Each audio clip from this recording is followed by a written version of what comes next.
Ang mabuting balita ng Panginoon ayon kay San Lucas. Papuri sa iyo, Panginoon. Noong panahong iyon, sinabi ng mga apostol sa Panginoon, "Dagdagan po ninyo ang aming pananalig sa Diyos."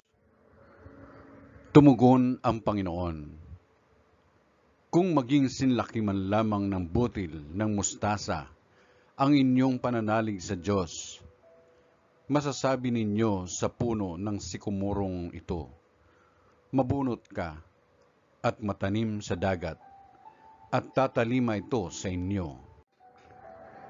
Ipalagay nating kayo'y may aliping nag-aararo o nagpapastol kaya ng tupa. Pagkagaling niya sa bukid, sasabihin ba ninyo sa kanya, halika at nang makakain ka na? Hindi. Sa halip ay ganito ang sinasabi ninyo, ipaganda mo ako ng hapunan, magbihis ka at silbihan mo ako habang ako'y kumakain. Kumain ka pagkakain ko. Pinasasalamatan ba ang alipin dahil sa ginawa niya ang iniutos sa kanya?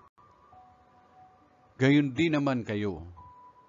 Kapag nagawa na ninyo ang lahat ng iniutos sa inyo, sasabihin ninyo, kami mga aliping walang kabuluhan, tumupad lamang kami sa aming tungkulin. Ang mabuting balita ng Panginoon. Pinupuri ka namin, Panginoong Jesucristo.